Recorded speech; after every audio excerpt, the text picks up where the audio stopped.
بسم الله الرحمن الرحيم الحمد لله رب العالمين وصلى الله وسلم وبارك على سيدنا محمد وعلى آله وصحبه أجمعين. أشهد أن لا إله إلا الله وحده لا شريك له وأشهد أن محمدا عبده ورسوله أما بعد. Assalamu alaikum to one and all. It's a pleasure to engage with the students of the Institute once again and on the same broad theme of Salafism. I know you're a new recruit of students. May Allah bless you and grant you tawfiq and ease in your studies and in your academia. Okay, as you're probably aware, the kind of landscape of Salafism is extremely vast, and we can come at it from a number of angles. Western academia has generally come at it, especially since 9/11, as you well know, from a more securitization and sociological angle. And there have been a dearth of books and writings produced on Salafism. More recently, Sheikh Dr. Yasir Qadhi, I'm sure many of you know, has produced his work, 600-page work on Salafism, a kind of insider's perspective as well as an academic perspective. And the doctor, Sheikh Yasir, there does a broad sweep of Salafism, its origins, its kind of various subsects, how it takes form or manifests itself in various countries, how it feeds into certain movements today across the Muslim world, ranging from very apolitical movements, non-violent, to right to the other end of the spectrum. So he's covered very comprehensively in that book what Salafism is. He also touches upon in the book, but only touches upon. And when I spoke to him recently, he said he didn't really want to get into anything detailed since the book was already too big. It was kind of becoming unmanageable. But he touches upon things like supplication to the dead, or istighatha in the language, and particularly the thoughts, some of the thoughts and fatwas of Muhammad ibn Abdul Wahhab, Sheikh Muhammad ibn Abdul Wahhab, and his kind of takfir ideas. But he doesn't get into it too much. About 4 years ago, well, actually 3 years ago, I finished my book on Salafism Reconsidered. I didn't know at that time Sheikh Yasir had been working on his book. I came to know about it 2 years later, and then the person who edited Sheikh Yasir's book, a close friend of mine, Andrew Boozu, was also editing my book, and I asked, is there any point in me, I finished my book, but is there any point in publishing it if Sheikh Yasir is publishing his own? He said, look, I've read your draft. My initial draft was about 700 pages. I cut it down to 400, and I've read his draft, and they're completely different. So go ahead with yours. It's not reinventing the wheel, because the Salafism Reconsidered, it actually gets into the nitty-gritties. What is the main issue or the main principles the contemporary Salafi movement, if we take that to mean starting with Sheikh Muhammad ibn Abdul Wahhab a few centuries ago and reaching its culmination and its full kind of 3D glory in the days of Sheikh bin Baz and Sheikh Ibn Uthaymeen and Sheikh Al-Albani, the kind of three main scholars or heads of the Salafi movement. What principles are they upon that you can clearly see differs with a more classical, traditional Islamic approach? And because I come from a particular approach, which is Hanbali Atharism, I wanted to contrast what the Hanbali Athari school was upon throughout the generations with a small departure in the eighth Islamic century by Imam Ibn Taymiyyah. In a few issues, there was a small departure, but not a great departure. And how those departures, those Taymiyyan departures in the seventh, eighth century, the departures don't last long. They get carried on by one or two of his students. But by the next generation, the students of those students have kind of fallen back in line with classical Hanbali Atharism, or in some cases, like Ibn Kathir, Shafi'i Atharism. And then how it then becomes amplified, starting with Ibn Abdul Wahhab, the ripples. But by the time of the early 20th century, 100 years ago, less than 100 years ago, it becomes those Taymian departures are made into mountains out of molehills. The Ibn Abdul Wahhab idiosyncrasies are added to it. Then the likes of the fatwas of Sheikh Al-Albani and Sheikh bin Baz are kind of added to it, and something very distinct is formed, but it comes under the label of Salafism, going back to the Salaf. So the label says the right thing. It's something that traditionally Muslims are comfortable with, even if they don't know the word Salaf. They're comfortable with classical scholars, the great scholars and saints of the past. Okay, they're comfortable with that idea that yes, true Islam, the true spirit and the true practice of Islam and understanding of Islam is found through them. That's the same thing as saying following the Salaf. So contemporary Salafism, the contemporary Salafi movement, which I'm saying, let's just for academic sake, starts from Ibn Abdul Wahhab, but actually takes off in a huge way in the early 20th century. It says the right thing on the tin, but kind of when you open it up, it's not kind of what you expect if you're comparing it to classical Muslim scholarship of the past. So that's what my book is about. And so I don't really get into the movements and things like that. Dr. Yasser has kind of done that, and it seems like it's going to be one of those, may Allah bless him, one of those kind of books that is going to be a reference book in academia on this subject. That's more likely to be the case. So yeah, so whoever hasn't kind of got this, it's really worth getting. It's not going to be a small train ride. It's kind of thick, so order a big pizza and you're going to read it. Right, and Chicago, right? So America, the pizzas have got to be huge there, right? Okay, so what do I want to do today? I don't want to take up 2 hours for sure. I mean, I would like to speak for about 40, 45 minutes. And if I can just put my clock down here, and that would be useful. And then I'd like to open it up to question and answers and see where we can go from there. And I don't mind taking up 2 hours with your question and answers, but I don't want to be speaking for longer than 40 minutes, ideally. In those 40 minutes, I'm going to skim through some chapter headings of the book. I know it's not the done thing to self-publicize. It's I do feel a bit embarrassed with kind of the self-publicity, but Allah forgive me. But I'm trying to do it for academic sake, just to give us an appreciation of the amount or the scope that this topic takes in, how it's not just on a few issues, the Mawlid of the Prophet ﷺ, should we celebrate it or not?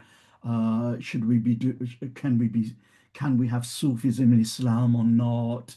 Can we, celebrate the 15th night of Sha'ban or not? Can we this?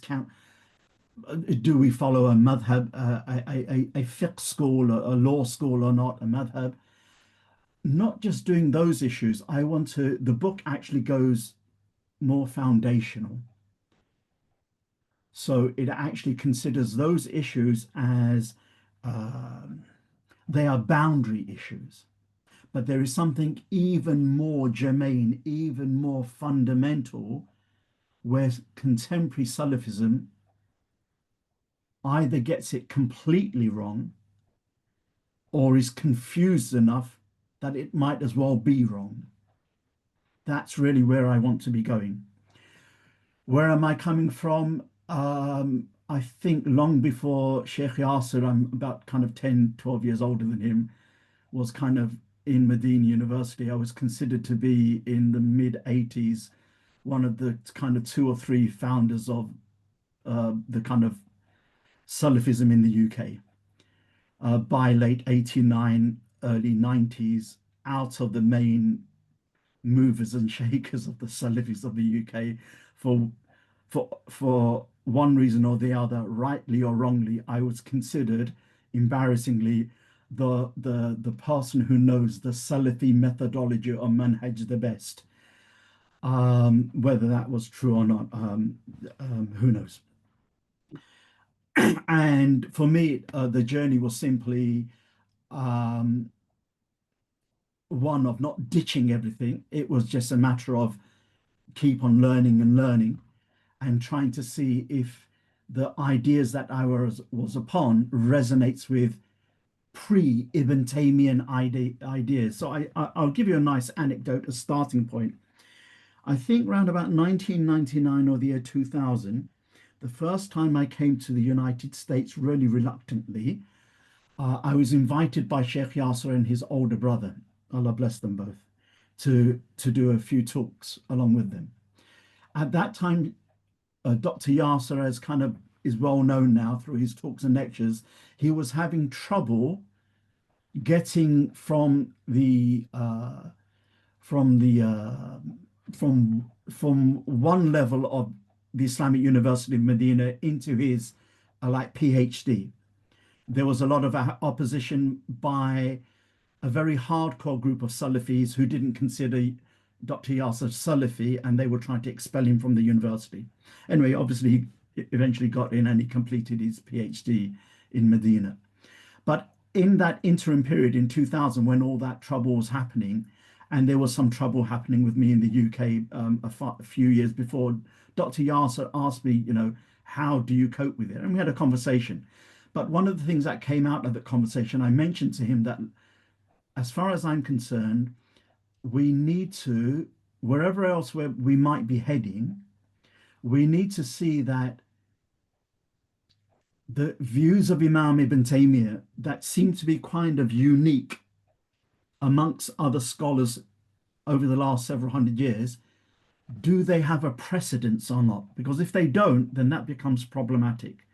So Dr. Yasser said for me to explain it to him, then I did, with the words of Imam Ahmed.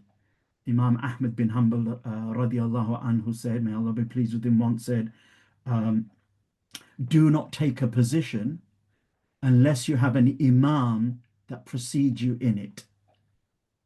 Okay. Yeah, and there can be questions on that later on if you want. And so I said then let's apply that to Imam Ibn Taymiyyah as well. So if Ibn Taymiyyah seems to have a view that is at loggerheads with everybody else, and the issue is known of in the time, and yet everybody else does not take the Taymiyyah issue, then surely that must raise questions and alarm bells must ring. That's my starting position. Now that I know the picture on the box, I just have to fill in the 1,000-piece jigsaw puzzle. And that's more or less how I proceeded. And kind of 4 years ago, it ended up with finally putting most of that into a book, even though I've been teaching most of this stuff since the mid 90s, throughout the decades. So, um, how can we do this? Okay, so I'm going to try to focus on what the foundational issues are and just hint at important but subsidiary issues. They're only subsidiary compared to the foundational, otherwise they are major issues of unity and disunity as well. Okay. The other point is there will be shortcomings, not just in the content, knowledge content of what I'm going to deliver. It's hard to abridge a 400-page, 600-page work or 40 years worth of being on Salafism or 30 years or whatever it is into a small 40-minute lecture.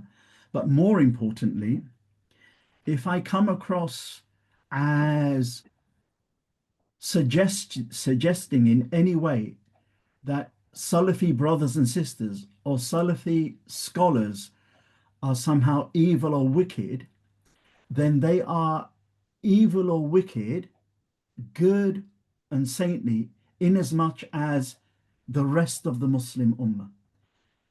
We find wicked people in the Ummah, evil people in the Ummah. We find scholarly people in the Ummah, we find saints in the Ummah, and we find loads of people in between. Salafis are the same. They are not all evilly intentioned, evilly wicked.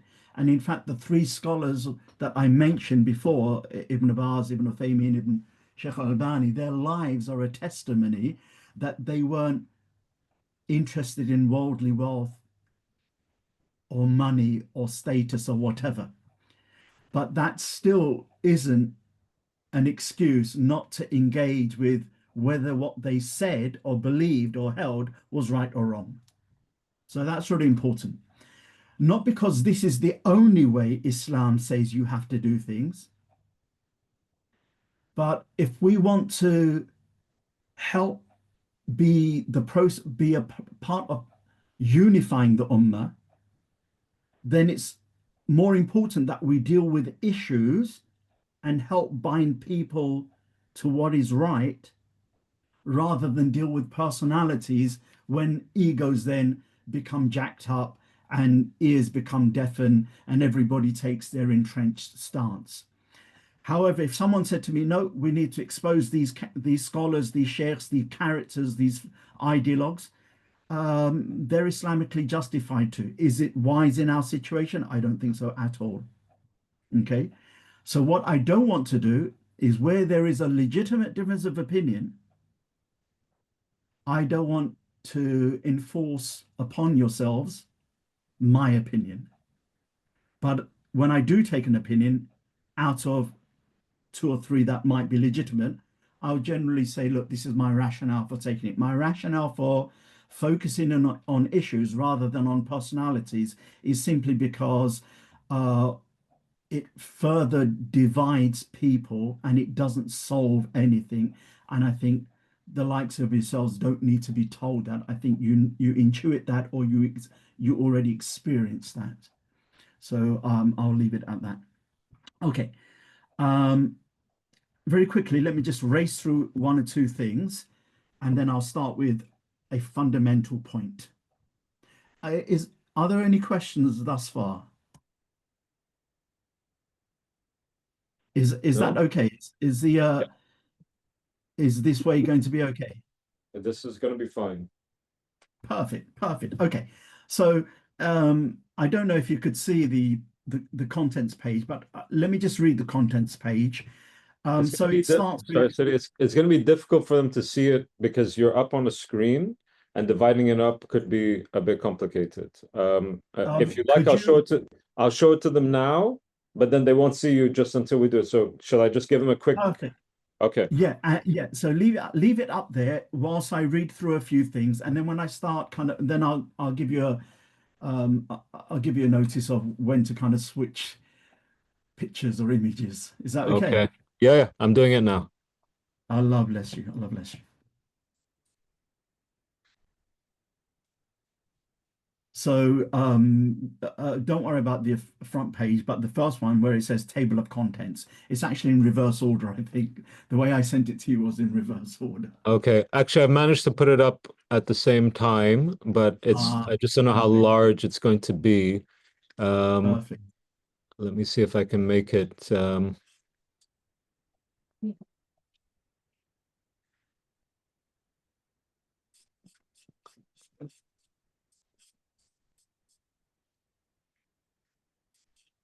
Okay.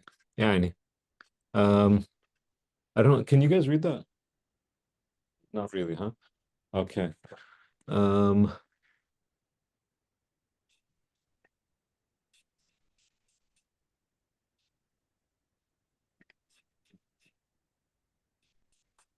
this is difficult to zoom in using this, but let me try.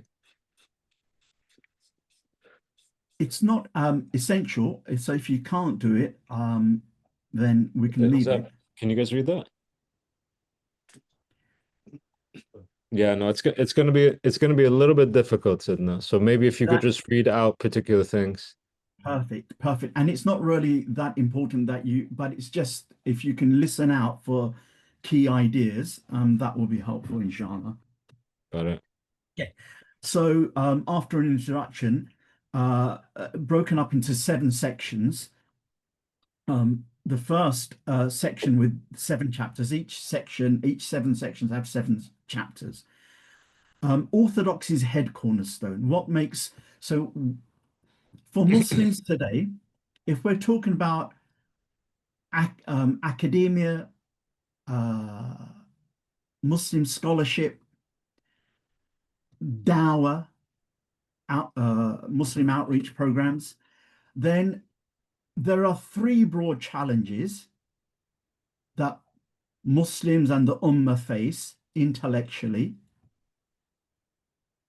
The first one is the question of, does the universe have a creator God? And that's the challenge between us Muslims as theists and atheists. In America, atheism isn't as rampant as it is in Northern Europe and Britain. We're amongst the most atheistic countries in Europe and in the world, actually, leaving former communist countries. But that's the first issue. Does the universe have a creator God? Okay, that's the challenge between theists. It could be Christian and Jewish as well, but between us Muslims and atheists. Secondly, what is the preserved, uncorrupted, divinely revealed scripture? That's the challenge or issue between us as Muslims and Jews and Christians. And thirdly is an intra-Muslim issue.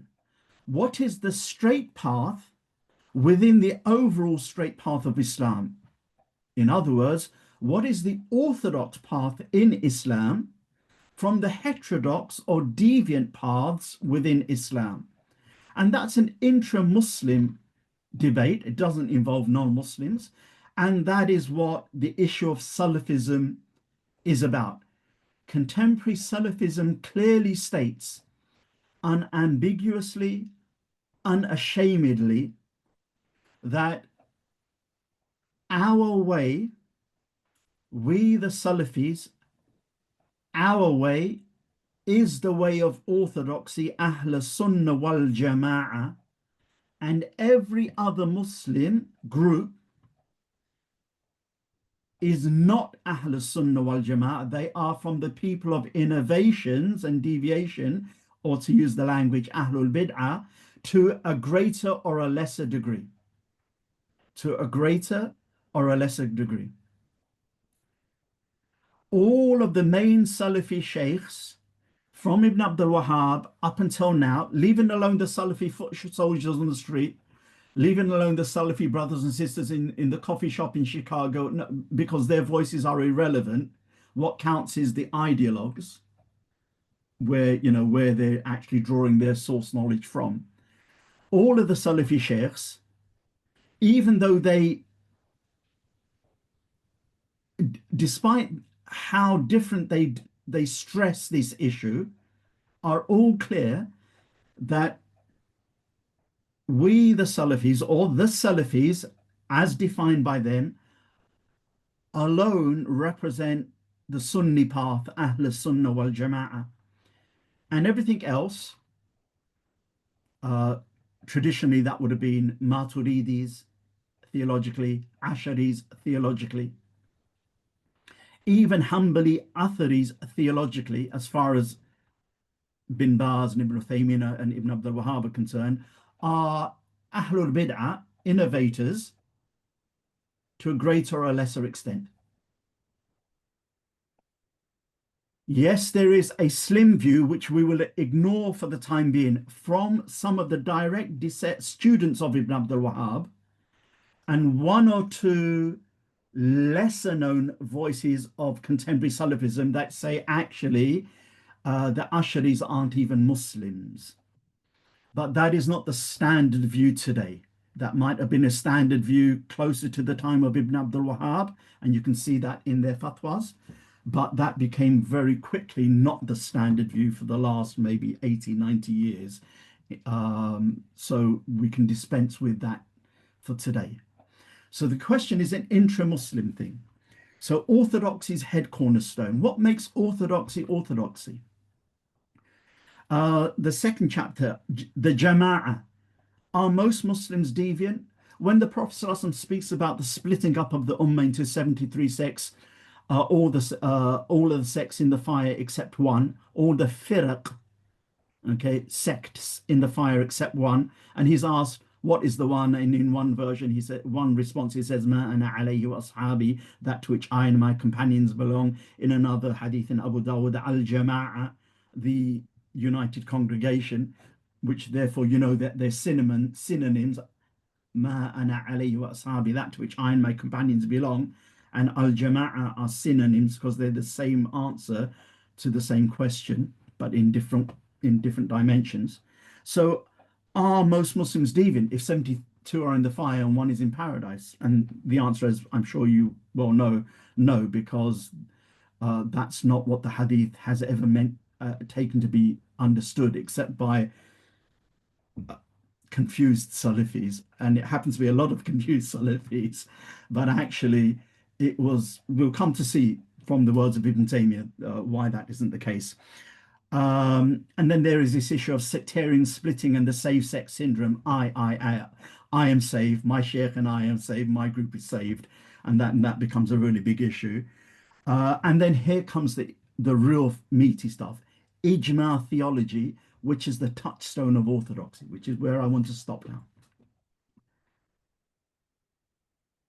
Unfortunately, this is a personal opinion, so I could be very wrong.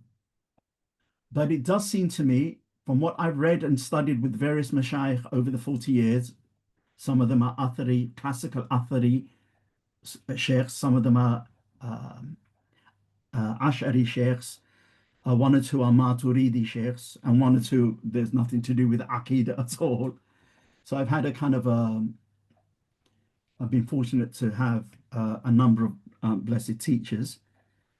But what I do find in the literature and from such teachers is that when people start to show why Salafism is wrong, they tend to pick on boundary issues.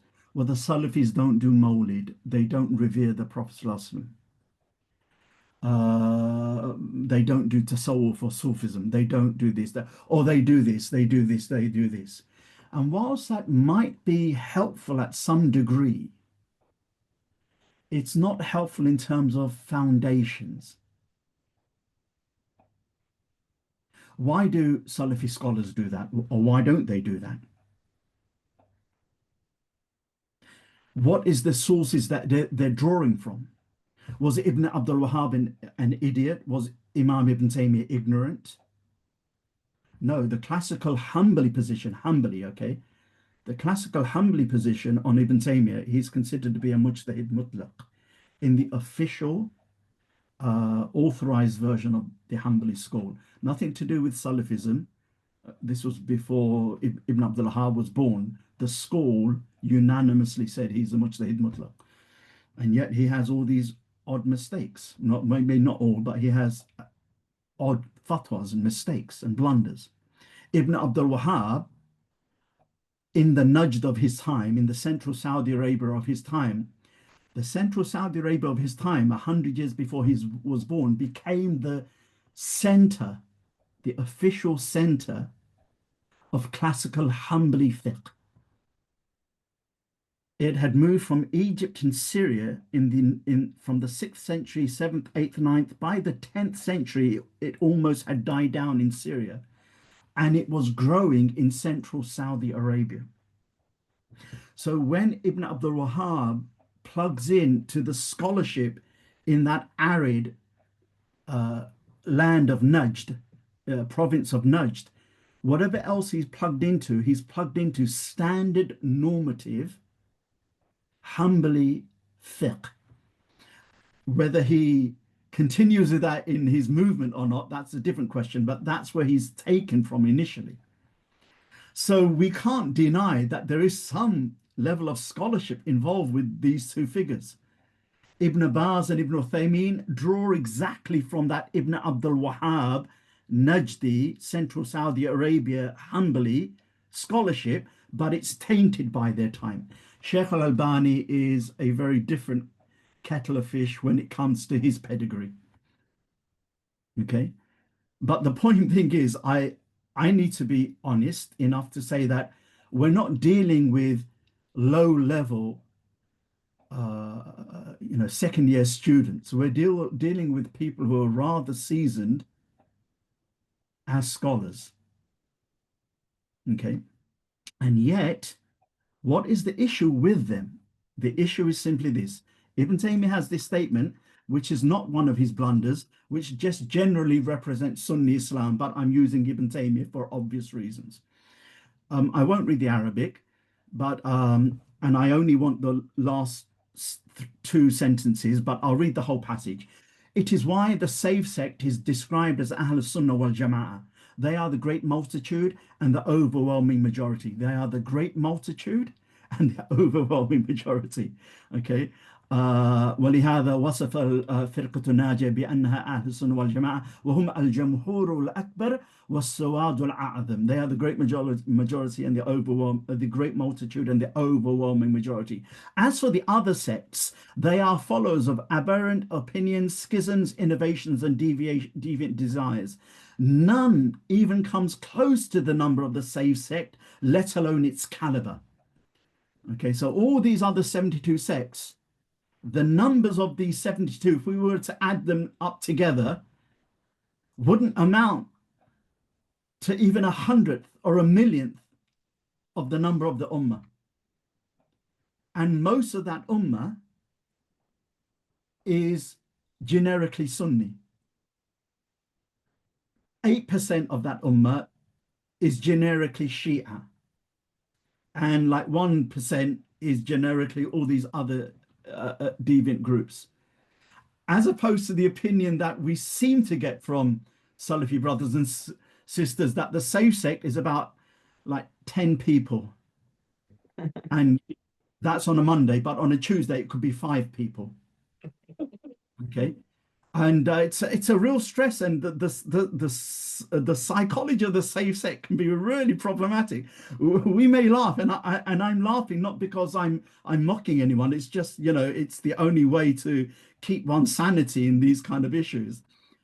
The amount of psychological pressure it can bear down upon a young lady or a young Muslim man that I need to be on the manhaj. I can't, it's just going to be a handful of people. There's just going to be 20 of us that are going to go to paradise. And, and day by day, I'm seeing brothers and sisters falling off the manhaj just so easily.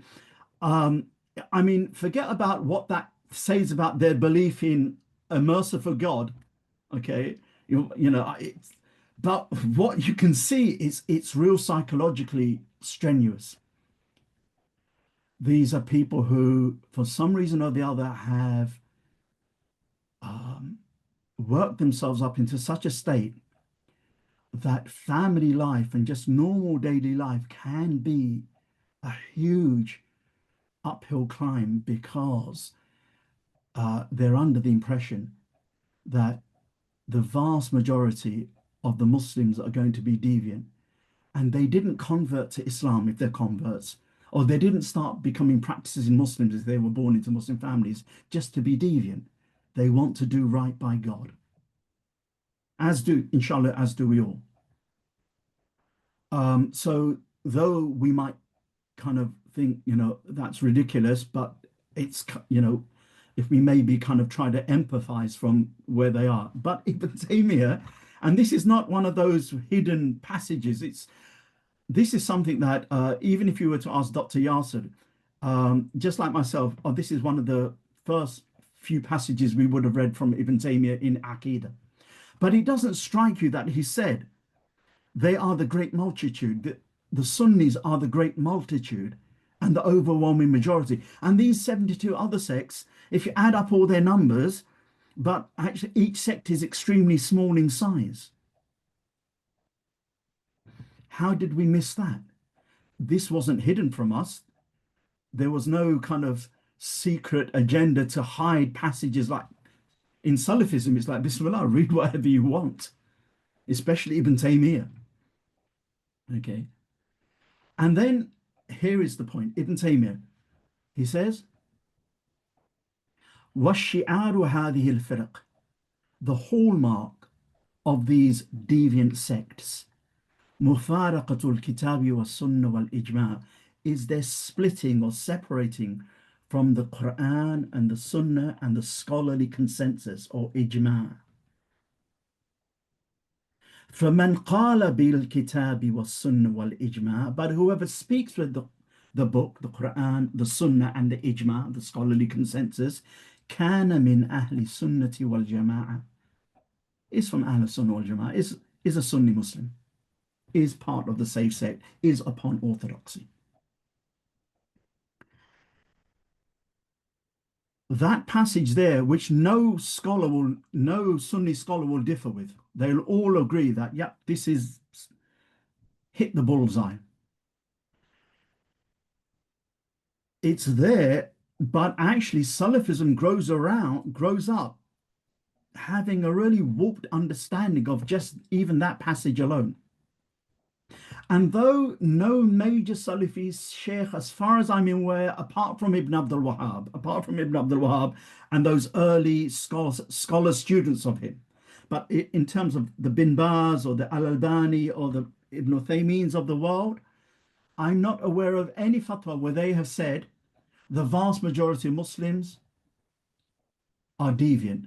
But by the time they say what they say, because they don't also say the vast majority are not, but by the time they say what they say over the decades, in their books, in their public lectures, everybody, student of knowledge, foot soldier, convert of 1 day or 2 days, everybody understands from them that what they're saying is the vast majority of Muslims are deviant. And nor do we ask the simple question, there is and I'll come back to ijma, which is where Salafism falls to pieces. Okay, Salafism falls to pieces on this ijma, and that's what I'm going to leave you with, the ijma. But before I do, the question that we need to ask. So I'm not trying to be sectarian here, but we're going to leave the Shia out of this discussion. That kind of 8% of the Muslim world who say, I am Shi'i, leave them. We're going to talk about the majority of the Muslim world who ascribes in some generic form to some Sunnism, Ahl Sunnah wal Jama'ah. Well, what makes a Sunni Sunni? Is it okay if I ask the class, and if you're not comfortable to raise your hands, then you don't have to, but if I ask the class who in the class at the moment ascribes to Sunni Islam in contrast to Shi'i, if you don't put your hands up, it doesn't mean that you're not Sunni or Shi'i, it's just that you could not put your hand up out of another reason. Who is generically considers themselves Sunni? That was easy. كلهم. All right, okay, جيد. All right, okay. So if I were to ask, right, what makes someone Sunni?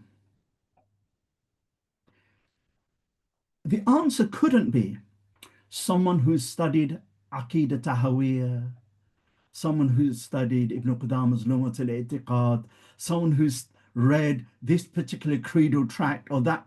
No, because the vast majority of people who who claim to be Sunni would never have read such a thing, never have it read to them, never have been read, and nor was it a thing that every Sahabi, every companion, and every Tabi'i, every second generation Muslim somehow had to read a creed, if even if such creeds existed. No. So what makes someone Sunni? It can't be that. Is it perhaps the way we dress? No. The food we eat? No. The language we speak? No. So what makes someone Sunni? It's simple. When someone says the Shahada, Ashhadu an la ilaha illallah, wa ashhadu anna Muhammadan abduhu rasuluh, that's the Sunni creed there. I, I believe to worship Allah alone, and I'll do so upon the reality that the Prophet ﷺ, not just being the final prophet of Allah, but his way of worshipping Allah is the way to worship Allah, none other. When someone generically becomes a Muslim, they have at the same time generically become a Sunni, unless they explicitly say, no, I'm a Shi'i, I'm a Shia. Okay? I said the two Shahadas, but actually I'm a Shia, then they're a Shia. But anyone who says the Shahada and they don't say that, they're assumed to be Sunni. How much of a Sunni are they? How much do they represent it in beliefs, in practices, in spiritual states? That's a different question. But in principle, and this is what counts, in principle, they are Sunni. And Sunnism is not destroyed or nullified merely by sin, nor is Sunnism destroyed merely by ignorance. Sunnism, like one's Islam, is generally destroyed or invalidated by a willful rejection of something so foundational you just cannot reject it. Or sometimes you cannot be ignorant of it. If a Muslim says, I didn't realize, maybe there is another prophet after the Prophet ﷺ, okay, maybe we won't make a fatwa there and then, but in the next half an hour, by the time, or 20 minutes or 10 minutes, by the time we explain why it's not permissible to hold such a belief as a Muslim, by the end of that, if they are still stubbornly insisting, with the proofs being reasonably explained to them, they leave the fold of Islam because it's foundational. And there are a few other issues like that. Sunnism, if someone says, I don't believe I need to worship Allah the way the Prophet ﷺ worshipped Allah, it's kind of, well, that's the whole basis of Sunnism. If someone says, well, the Prophet ﷺ's companions, all of them apostatized, became non-Muslims, kafirs, immediately after the Prophet ﷺ, and they were unfaithful to his teachings, despite all the beautiful things the Prophet ﷺ said about them and Allah in the Quran says about them, it's kind of, you've kind of invalidated your Sunniness. Okay. If you're really ignorant, you might say that Uthman is more virtuous than Abu Bakr.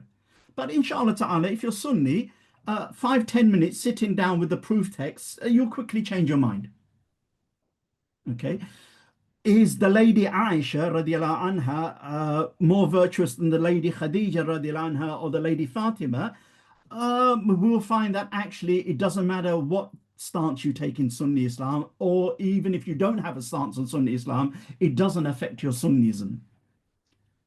But it does if you get the order wrong, that Uthman is greater than Abu Bakr, say, for example, because that's foundational.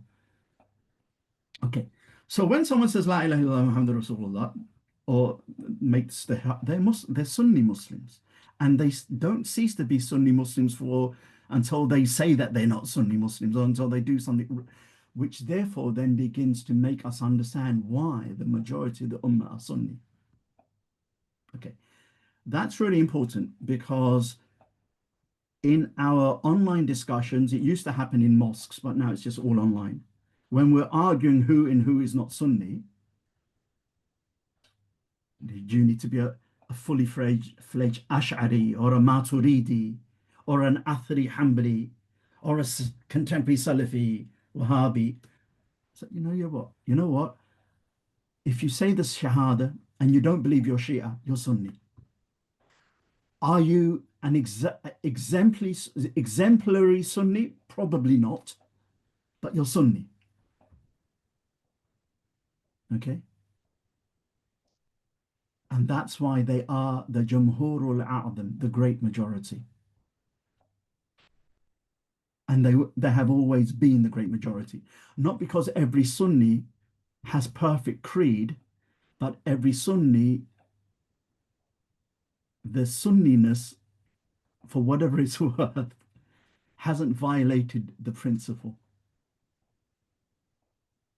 Otherwise, if we're going on who exemplifies Sunnism in beliefs, actions, and spiritual states, 10 people in every generation, probably, except the first generation or the first few generations. But we're not talking about who exemplifies. It's a bit like who exemplifies Hanifan Musliman wa ma kana min al-mushrikeen, being Hanif, disinclining from shirk, inclining towards God's oneness and tawheed, Musliman, submissively obedient, lovingly obedient to Allah, wa ma kana min al-mushrikeen, and you're not going anywhere near shirk. Who exemplifies that in the kind of perfect way? In this day and age, there are a few saints and scholars might do, but the vast majority of us, we're kind of struggling with it at some level or whatever. Not in principle, in practice. If not in outward actions, then in inward spiritual states. But we're not talking about who exemplifies, we're talking about the principle. All of us, inshallah ta'ala, may Allah keep us upon it and make us die upon it, are upon Hanif and Musliman wa ma kana min al-mushrikeen. Every prophet before the Prophet was on that Abrahamic monotheism. Okay. Zayd ibn Amr ibn Nufail, that Hanif, who kind of died 5 years before the Prophet actually received his first revelation, and would stand at the Kaaba telling the Quraysh that you've forsaken the way of Abraham and you're not upon the deen of Ismail alayhi salam. Okay, and he would never eat of any meat slaughtered to an idol, and he was an upright Hanif. Well, he was Hanif and Musliman, wa ma kana min al-mushrikeen, even though he didn't follow a specific prophet because he was in between prophets. And so what does the Prophet say about him? In the hadith, which Ibn Kathir says is isnad qawi jayyid, is a really good and sound chain. The Prophet says, he will be raised between me and Isa alayhi salam as a nation unto himself, because of the principle, right? So it's all about mabadi, first principles, not about the boundary issues. So let me finish with this. Contemporary Salafism, focusing on Sheikh bin Baz, Sheikh bin Uthaymeen, Sheikh Albani, the whole book is about this. The Saudi Najdi scholars, from Ibn Abdul Wahhab up until Sheikh bin Baz, Sheikh Ibn Uthaymeen, including people like Sheikh Al-Fawzan today, they are clear. The Muslim sources is the Quran and the Sunnah and scholarly consensus. And of course, in fiqh, it's analogy. Let's leave analogy for the time being. So if there is a scholarly consensus that, for example, here is a hadith. إِذَا دَخَلَ أَحَدُكُمُ الْمَسْجِدِ, when any one of you enters the mosque, فَلَا يَجْلِسْ, do not sit, حَتَّى يُصَلِّيَ رَكْعَتَيْن, until you pray 2 rak'ah of greeting the mosque. Hadith in Bukhari, as many of you know. This idea of فَلَا يَجْلِسْ, do not sit, it seems to come in very command-like form. And so one of the scholars of the past, 1,000 years ago, says, therefore, praying these 2 rak'ahs to greet the mosque is an obligation, is wajib. Every scholar at that time said, you have said something that no scholar has ever said. And they rejected his view as anomalous and odd. shadh, because from an unbroken chain of teaching, whether from the pedigree of Abu Hanifa through the Kufans back to Ibn Mas'ud, back to the Prophet ﷺ, whether the Makkans through their pedigree, and let's just say Shafi back to Ibn Abbas, to the Prophet ﷺ, whether the Medinans through the pedigree of Malik back to the great Imams of Medina, back to the Prophet ﷺ, none of them ever said that Fala Yajlis is a command. It's a request, meaning the 2 rak'ahs is considered to be recommended to pray, not an obligation. There is an ijma upon this, right? Bin Baz and Al-Albani in their fatwas, Bin Baz said it's recommended because here are the proofs, and he has an argument of why it's recommended by bringing in other hadith, standard Sunni argument. Al-Albani says it's an obligation because Al-Albani doesn't accept scholarly consensus. Remember, Ibn Taymiyyah is speaking for Sunni orthodox. He says, whoever the sign or the hallmark of the deviant sects is their separating from the book, the Sunnah, or the scholarly consensus. But whoever speaks with the book, the Sunnah, and the scholarly consensus is Ahlus Sunnah wal Jama'ah. Shaykh al-Albani came from that pedigree of hadith scholars, going back to Ash-Shawkani, and in India, Nadir Hussain Dehlawi and Siddiq Hasan Khan, who were really attached to hadiths, but they didn't take scholarly consensus, ijma, as binding. Had the likes of them been in front of Imam Ahmad or anyone of that nature, I think they might have got a right telling off, or worse, right? But, we're talking about centuries on from those times. Sheikh bin Baz and Ibn Uthaymeen and the whole Najdi ulama believe in scholarly consensus. Now, whether there is a scholarly consensus on that particular issue or not, that can be questioned, no doubt at all. But in principle, they believe it's not permissible to go against scholarly consensus.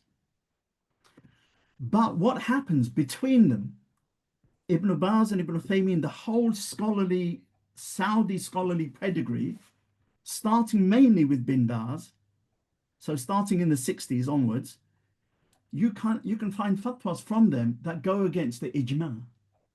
So much so that contemporary Salafism now is a Russian roulette of whether it agrees with or goes against ijma. Either in principle, in the case of Al-Albani, I don't believe in ijma, or in practice, that I believe in ijma, but I've gone against ijma in so many fatwas. I'll give one or two examples. Al-Albani, Tahiyatul Masjid is an example. Al-Albani and Ibn Uthaymeen on blood. So I prick my finger, and now there's kind of, let's not get into how much blood is pouring from my finger, okay, to nullify my prayer or not nullify my prayer, or my wudu or not. But actually there is an ijma that blood is najis. There's an ijma. The ijma is stated by not just Ibn Taymiyyah, but Imam Ahmad himself. Okay, and whether you're Hanafi, Shafi, Maliki, there is an ijma, a scholarly consensus. And the Prophet ﷺ says that my ummah won't unite upon error. La yajtamiu ummati ala dalala. That's why ijma is the third infallible source in Islam. Of course, we need to see, is there an ijma? And majority opinion is not the same as consensus. Majority opinion doesn't mean it's right. As long as it's a valid majority or a valid minority, any one of those could be right. But consensus is always right. So we're not talking about majority, we're talking about unanimity. And scholars have two mechanisms to decide that type of unanimity. Ijma qat'i, ijma sukuti. Right, so Ibn Taymiyyah and Al-Albani both hold that bleeding from your nose or whatever is not najis. But the whole of classical Islam believes it is. The Shafis have a, a ruling in their school that I'm not qualified to talk on, that at some level, some blood in prayer will be excused, not because it's not najis, because it can be excused. But the point being is they all agree it's impure, it's an impure substance. So now we're talking about wudu is being threatened, not by people who are trying to deny the Prophet's guidance and sunnah. These are people who feel that their life's work is to follow the Prophet's guidance and sunnah. But due to a quirk of fate, a very poor Muslim expression I know, due to some reason or the other, they have ended up violating it. If you then amplify that to maybe 50 or 60 or 100 fatwas or issues between the three main scholars in the main issues of day-to-day Sunni fiqh, then you have a real problem. You have the goalposts literally being changed in less than a generation. That which was considered to be anomalous and not even considered a valid opinion now has become normalized to at least a valid opinion, if not the strongest opinion. Okay, ijma. When you keep taking that further and further, last thing here, because it's 4 o'clock. I follow the Salaf. Okay. The Salaf are who? For argument's sake, being literal on the hadith, خير الناس قرني ثم الذين يلونهم ثم الذين يلونهم. The best of mankind is my generation, then those who follow them, and those who follow them. So let's just limit it to 3 generations. Okay. That's the generation of the prophets, the Prophet, meaning the generation of the Sahaba, then their students, their followers, Tabi'un, then there's the students of the Tabi'un. Okay. When I say who doesn't want to be a follower of the Salaf? No one of you will put your hands up. If I said who wants to be a follower of the Salaf, you'll all put your hands up, and rightly so. Okay. But what does it mean to follow the Salaf? I mean, just at the basic level, nothing deep, nothing scholastic, just Salaf. If, for example, I follow a particular view of I'll give you an example. Imam Ahmad, this is the position of the school in principle, but not in practice. But this is the authoritative fatwa of the Hanbali school. Jum'ah prayers starts at the same time that Eid prayer starts. Just after the sun has risen, after Fajr, okay, 10, 20 minutes later, that is the time for Jum'ah. When does it finish? Just before Asr. Some hadiths, this is Imam Ahmad. It became the authorized position of the Hanbali madhab. So if you read any classical Hanbali book, that's the beginning time for Jummah. Practically in the Muslim heartlands, no Hanbali, as far as we know, ever paid Jummah before Dhuhr time, right? One, because no one is praying Jummah before Dhuhr time. But in principle, a Hanbali could do that along with 40 other residents somewhere in some mosque. Okay. The fitna that it might create might suggest that you don't want to do that. Okay.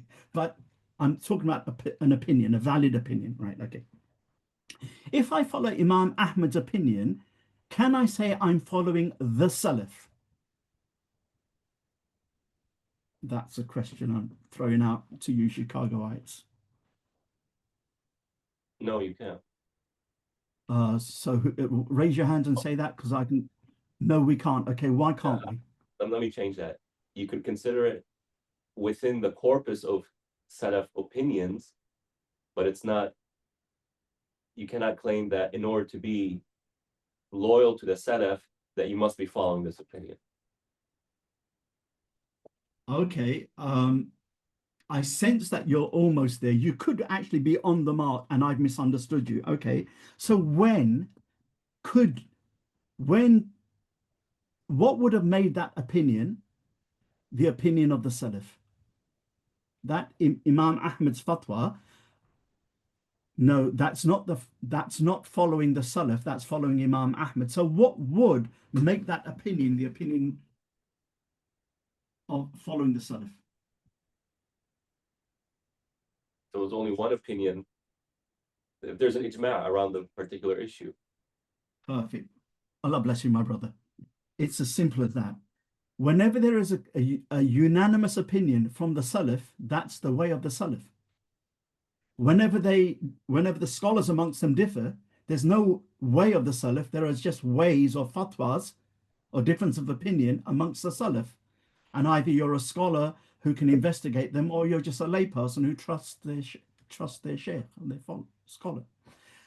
Just a bit like this now. If I said, all you Chicagoites in the room, all like kind of 7 of you, go down to that, what's the waterfalls near you? You've got a nice waterfall near you somewhere.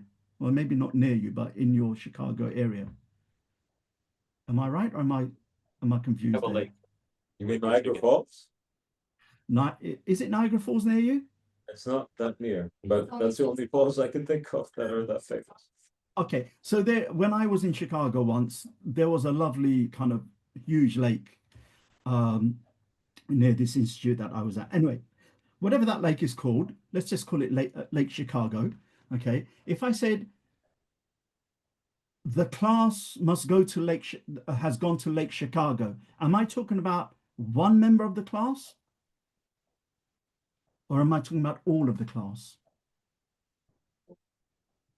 If I say the class will be held at Lake Chicago, am I talking about just one of the class needs to turn up and the other, or is it all 7 members of the class?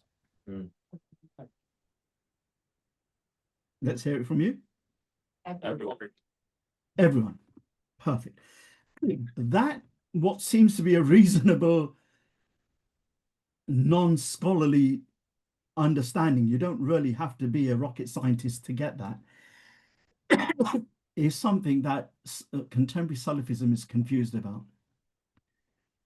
Because when they say this is the Salafi way,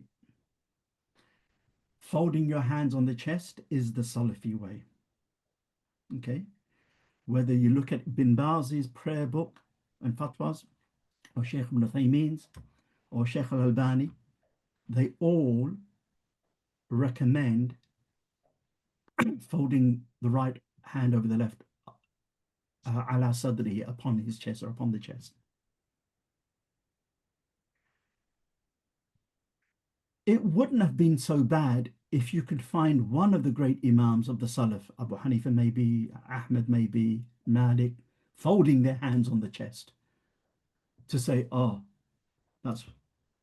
that's the way of the Salaf. But no, actually, you shouldn't have called it the way of the Salaf. You should have just said that is a position from amongst the Salaf. But to find no Imam giving fatwas with that, because out of all the weak hadiths, and they're only weak hadiths, mildly weak or very weak, of where to fold the hands, the weakest of them all from the classical scholars was folding them on the chest. That's why explicitly Imam Ahmed, the Imam who knew the most hadiths, knew a million hadiths, said it's makruh, detested for a man to fold his hands on the chest. Why? Because it's the least authentic hadith.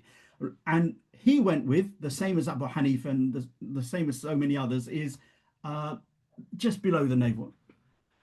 We're not talking about whether a hand should be folded down like the Malikis, or above the navel like the Shafis, or below the navel like the Hanafis and the Hanbalis. We're talking about this is the Salafi way. But not only is it not the unified opinion of the Salaf, if there was one of the Salaf, great Imams of the Salaf, that would have been something. But we're actually now talking about a distinguishing hallmark of the Salafi movement, and it doesn't have a Salaf precedence. If it was only that issue, it's not a big problem. Everyone can make blunders. Everyone gets up on the wrong side of the bed one day or the other. But if you then can point out to several issues like that, or even hundreds of issues like that, and you can point it out in creed as well, that you've not just take an issue which it's not the Salafi way, it's a way within the practice of one of the Imams of the Salaf. So you shouldn't have called it Salafi way, you should have just said a legitimate way from the Sunni way. But it becomes scary when you're actually taking views that don't have a Salaf precedence. One final example, and I'll leave it to questions because that's really what I wanted to say. When the Salafi ulama, all of them say, the Arab idolaters in Mecca, well, in fact, in anywhere in Arabia, but let's just stick with Mecca, the Arab mushrikun, these people worshipped idols along with Allah.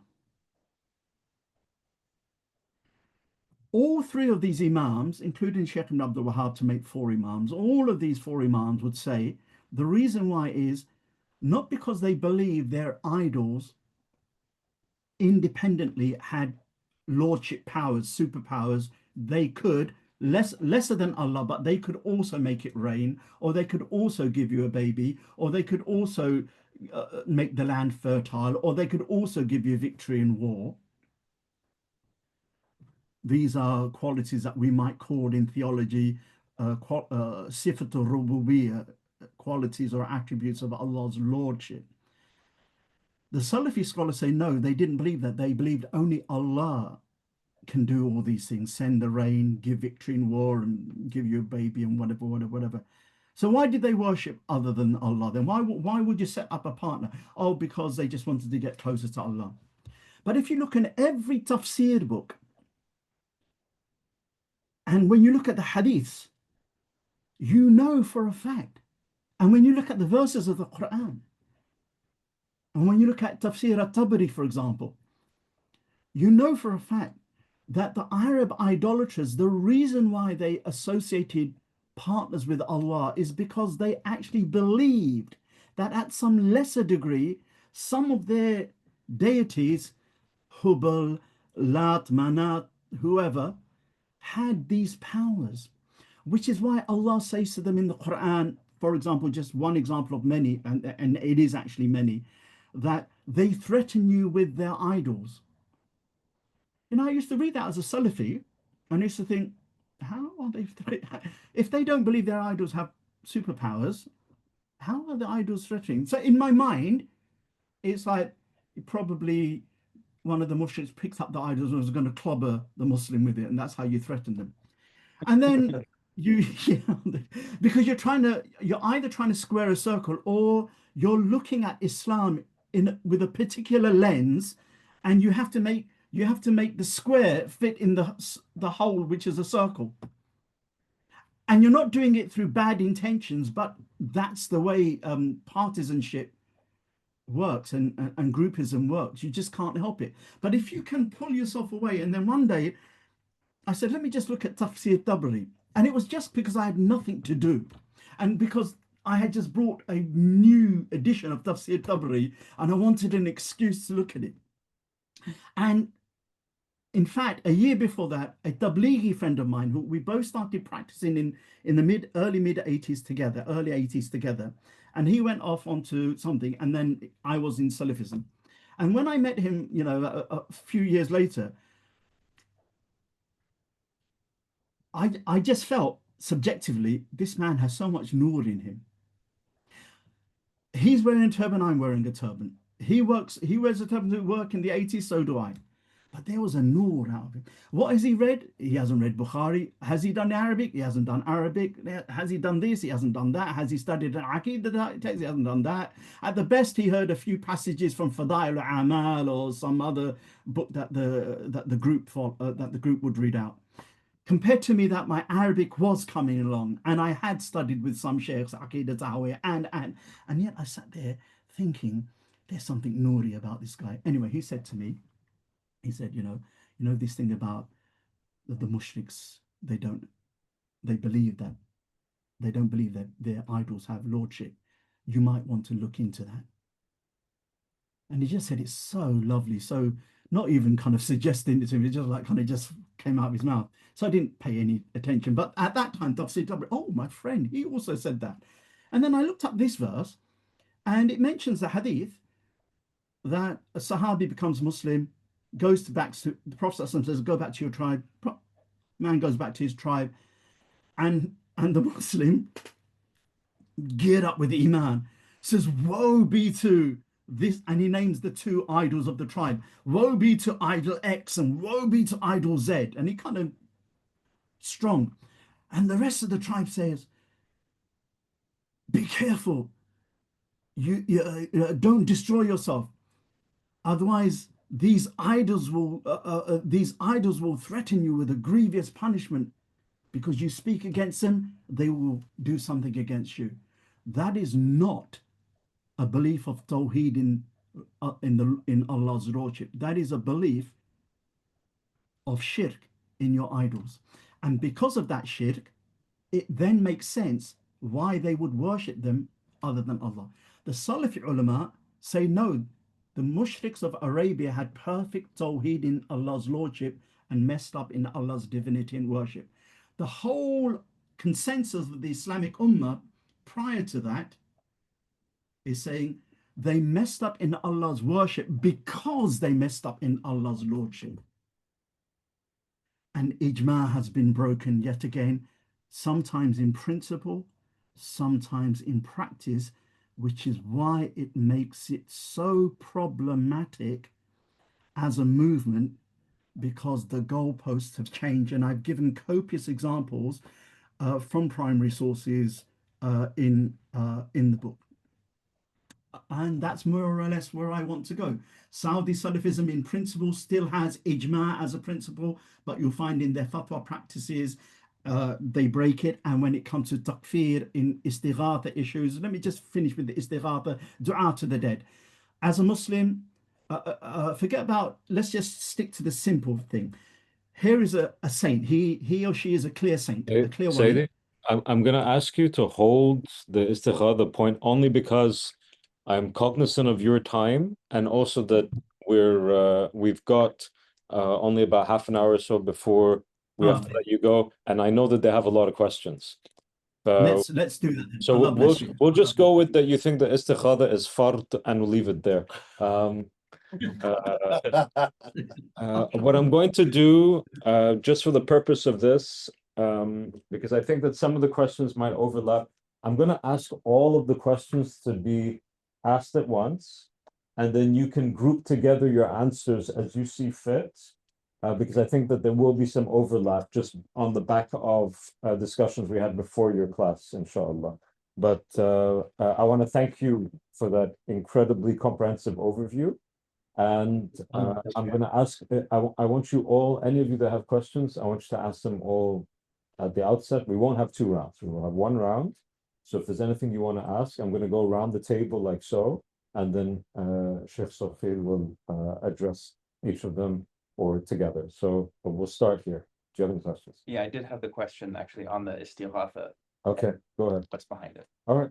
Oh, what's No, and in What's the terms question? of the precedent that was being violated, or if there was a precedent being violated, when Abdul Wahab says the istighatha is off the table. okay? All right. Sorry, Mike. I'm curious, Assalamu alaikum, Sheikh. I'm curious to know kind of what your prognosis is for the continuation of the movement. I'd be curious to hear that. Okay, so your prognosis about the continuation, do you mean like generally or in the US or in the UK or just In worldwide? the West. In the West, Okay. okay, Alright, so good. prognosis for the continuation of the movement in the West? Got it? A few questions.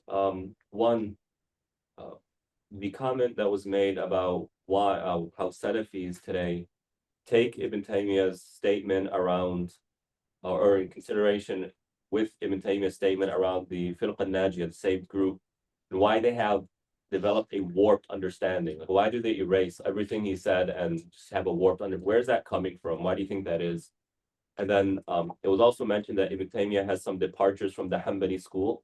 If you can provide a few example specifics of that. And then third, where can we find your book? Because I couldn't find out. It's not published. It's not published. No, Okay, no, never mind. no. It will be published soon, inshallah. So I answered that question. Yeah. Nothing? Okay. Fine. Okay. Understanding the things you're talking about, does that actually help in your experience? Does that help people I guess, disassociate or remove the ideas that are. So, okay, one thing. Can you hear that? I can indeed, I can. Okay, good.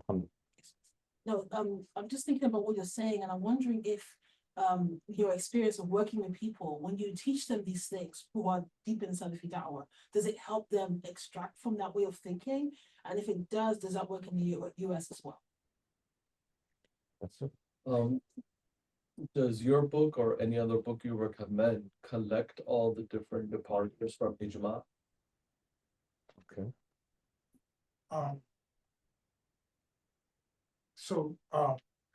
Do you think that the Salafis, they have weaponized the concept of bid'ah? Okay. I'm interested in your view on how takfir influences Salafi worldview. So if there's a willingness or eagerness to pronounce apostasy upon other people, then they could identify themselves as the overwhelming majority if they regard the overwhelming majority of the ummah not to actually be Muslims. Okay, and I'm going to ask one question, which is less about doctrine and more about your experience, because of course, you were very fundamental in the UK and the spreading of the Da'wah in the UK, but you came to the US, quite a number of times.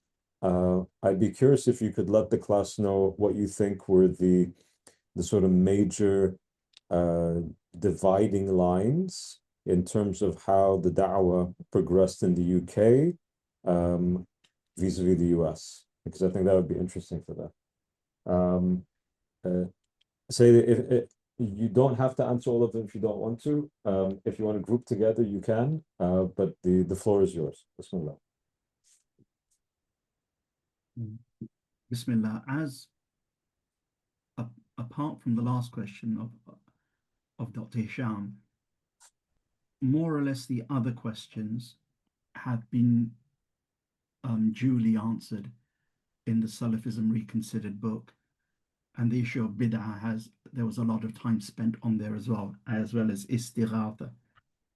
Prognosis of Salafism has also been mentioned towards the end of that same book. And takfirism, there's a chapter on how do Salafis, I think it's chapter 38 or something like that. Let me just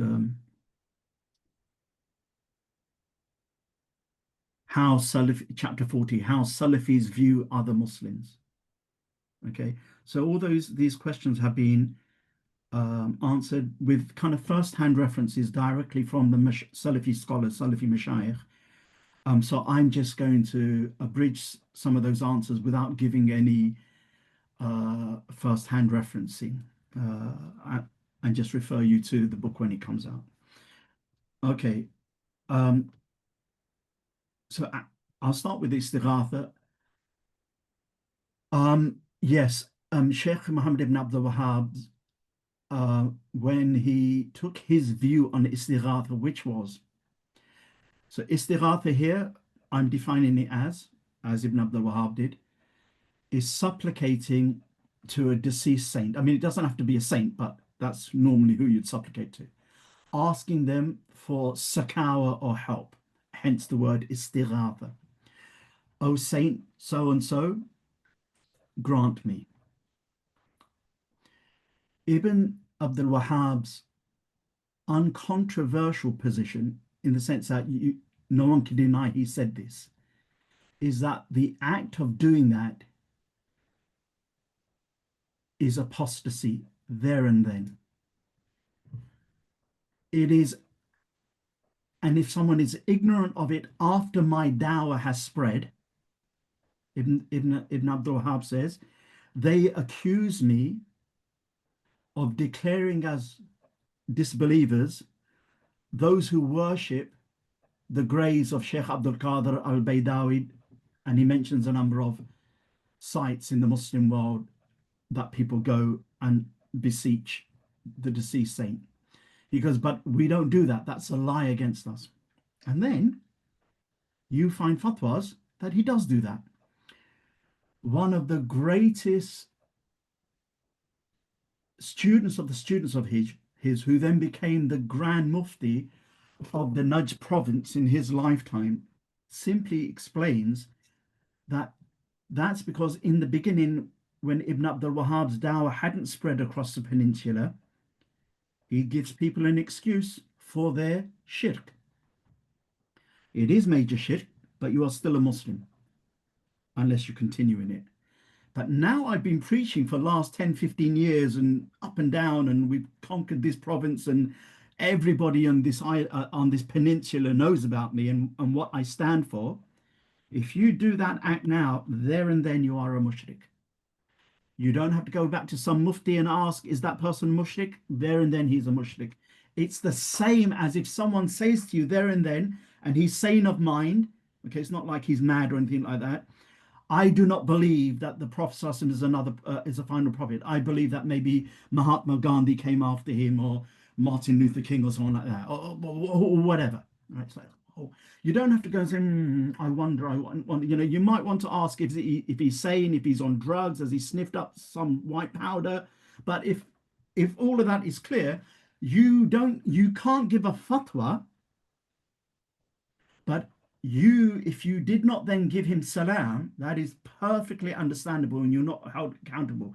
But to publicly declare him a non-Muslim, that would be the job of the qadi or the judge or the mufti. But you yourself, you can declare him to be a non-Muslim in your own personal thing. You might not want to for whatever reason, but you could, and you'd whatever. Istighatha was like this. Okay, so where does this fit with classical humblism? And I'll stick to classical humblism for the time being. Classical humblism, like the rest of Sunni Islam, agreed whoever believes that the deceased person or a living person themselves can independently give benefit or harm, provide and benefit and whatever, that person has no Islam. That person is an apostate, because only Allah is the doer. Okay, benefit and harm is from him and him alone. Yes, when I drink a glass of water and it quenches my thirst, there is that general Tawhidic belief that Allah is the quencher of thirst, but this is just one of the means he's taken.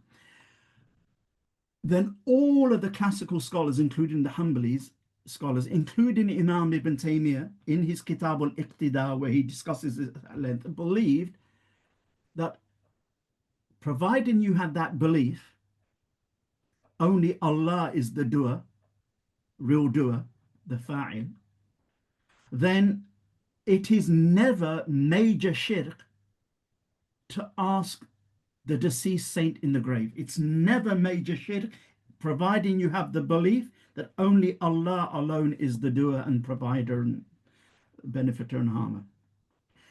But the Hanbalis themselves, not as a school, but individuals amongst them, this is one of the two issues that the school doesn't have a unified stand on.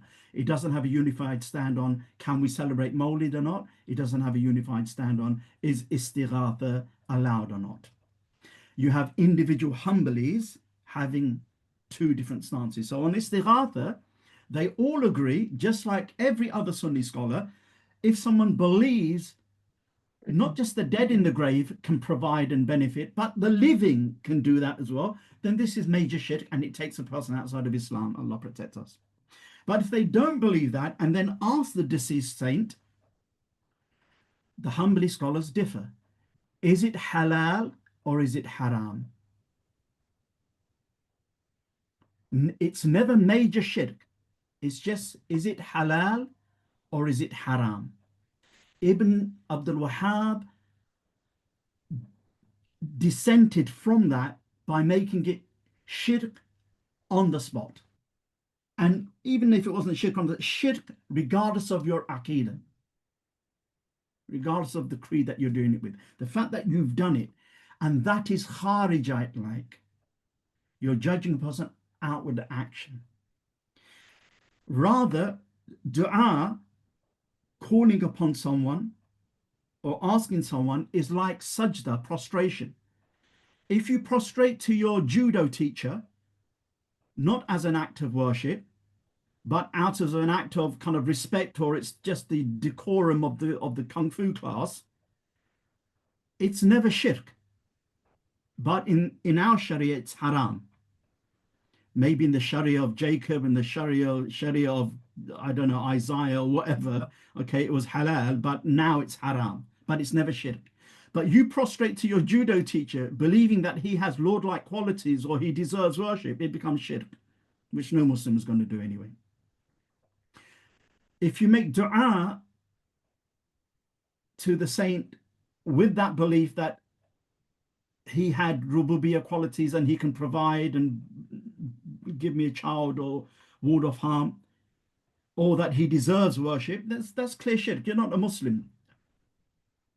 But if you do it not with that belief, knowing that this is just, it's Allah, but Allah somehow in the Sharia allowed that as a metaphorical way, then it's either halal or haram, but never shirk.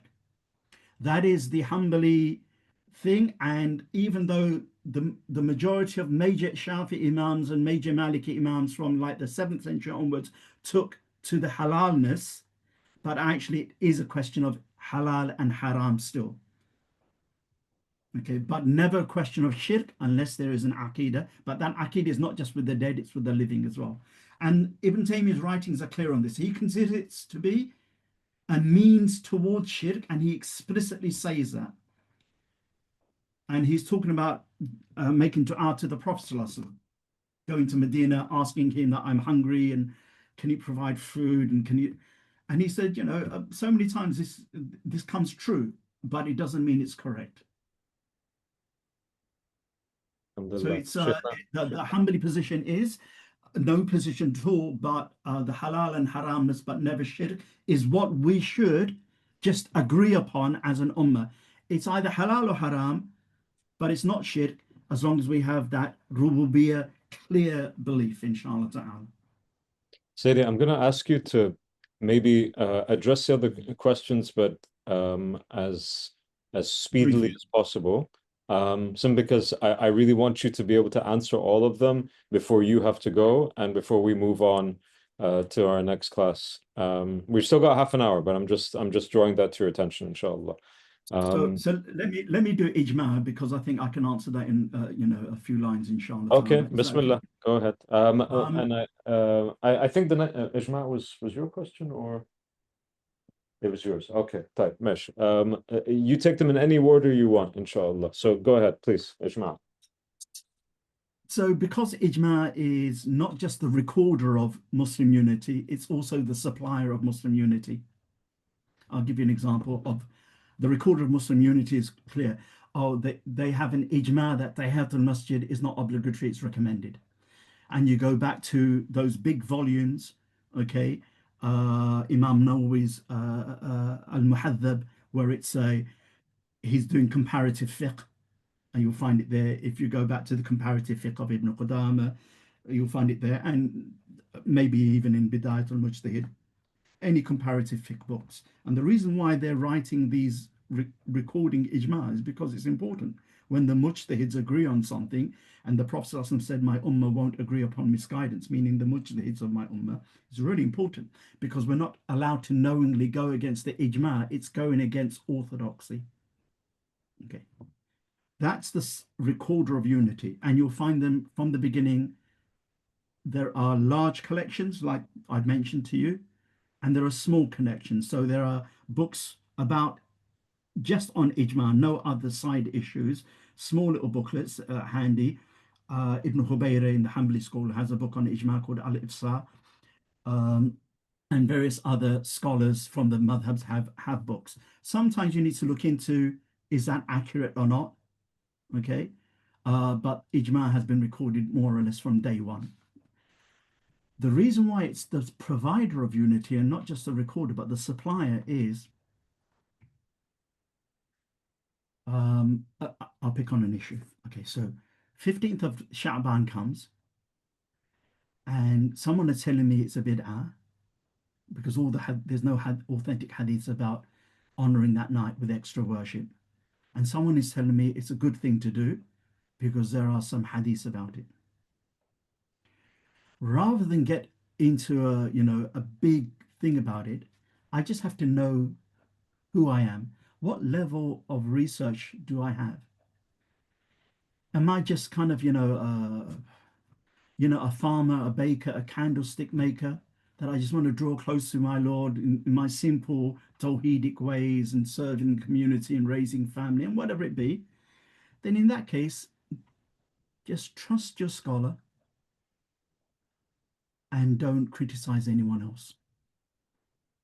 And whatever you're unsure of, don't do according to the scholarly fatwa or the book that you've read. But you will be transgressing if you then say, well, my sheikh told me this, and you don't follow it, therefore you're a deviant. Because other people might have their sheikhs who have their own opinions. Now that we know, though, there is no consensus on whether the 15th night of Sha'ban is virtuous or not, we know it's a legitimate difference of opinion. Because there is no consensus, there is flexibility, not following my desires, but following any of the valid fatwas, which is only 2 fatwas in this case, recommended to do, not recommended to do. And then there you are. So in my household, until very recently, there was an individual who didn't honor the 15th night of Sha'ban with worship, and others in the house did. Not a problem. It made for an exciting family dinner, the day before, but it wasn't an issue of disunity. It was an issue of Sunniness, nothing to do with Sunniness, because there's a legitimate difference of opinion. Can we then see, when we know the agreed upon issues from the legitimate differences, we're able to help gel the ummah together without kind of ego and without kind of any apprehension. Okay, so ijma has well recorded. A student of knowledge in fiqh and a student of knowledge in aqidah would come across these works. So I'll leave that there, but the book spends a lot of time naming the books as well of what you can check ijma in. Weaponizing bid'ah, because we're now talking about people's intentions, I'd rather not, the Salafis aren't a unified whole in their intentions. Even if they take a unified path in what they do or do not do, their intentions may differ. There are some egotistical maniacs out there from Salafi brothers and sisters. Normally it's brothers, less sisters. And they will weaponize wudu, forget about bid'ah, they'll weaponize anything because it's just ego and it's shaitan. But inshallah ta'ala, the vast majority of them, it's not about weaponizing, it's about the Prophet ﷺ has said bid'ah in the religion is dangerous and it's going to destroy the religion. Forget about it, it's a sin, it's going to destroy the religion. I need to be really, really clear that I don't want to be doing bid'ah.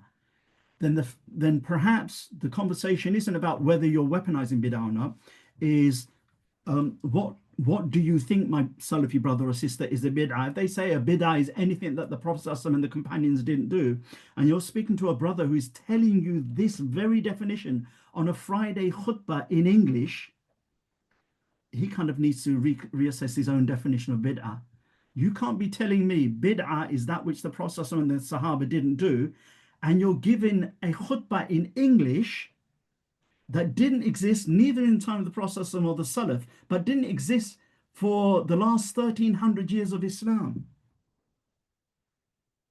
There must be another definition. So the definition is what really, really counts, and I spent time on that. Otherwise, here is and how can we gel the ummah?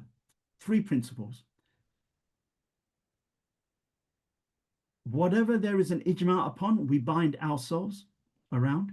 Whatever there is a legitimate difference upon, we don't become bigoted on any one opinion, but we follow either the madhab that we follow, the sheikh that we follow, or the book that we read, or the website that I browse the answer on. but we don't become bigoted against others. And thirdly, even though people can have defective and evil intentions, weaponizing bid'ah, for example, we start with husnul dhan, that their intention was to arrive at the truth and follow the truth, as we believe that about ourselves. It may be that they don't have that intention, but let's start with that is the intention until we know clearly otherwise. If we don't have that, we will then start suspecting any and everybody of foul intentions just because they differ with us or differ with the majority, and that's not going to help unity. So don't get me wrong. I'm not saying there is no reason to suspect someone's intention. I'm saying there can be, but I'm saying let's start with as if there isn't. Okay? Have husnul dhan on people's intentions, that they too want to, if you ask, if you live with a seasoned Salafi brother or sister, not a first timer, they're in their first year, second year, but they're 10, 15 years, on the whole, you'll find them really, they're trying to be pious people, despite the flaws that they know they have. They're trying to be, their goal is to draw closer to Allah. Their goal is to exemplify the Sunnah of the Prophet, despite their shortcomings. There's very few people that are sitting there saying, you know what, I'm just going to make money out of Salafism, or I'm just going to split the Ummah. That's not really the intentions that you find, right? And sometimes you'll find, and this is my personal experience, the suluk and the tasawwuf of some Salafis and their tahajjud and their service, subhanAllah, those brothers and sisters, not all of them, I'm not being generic, walking around with the tasbih bead and claiming tasawwuf, they're not on even the same page as some of these Salafi brothers and sisters in their closeness to Allah and their worship. But that's just the reality. So let's stick with what is clear and right and wrong and ijma and not ijma, and keep intentions good. And that way we have a possible chance of unifying the ummah. It's already an uphill struggle, but a possible chance.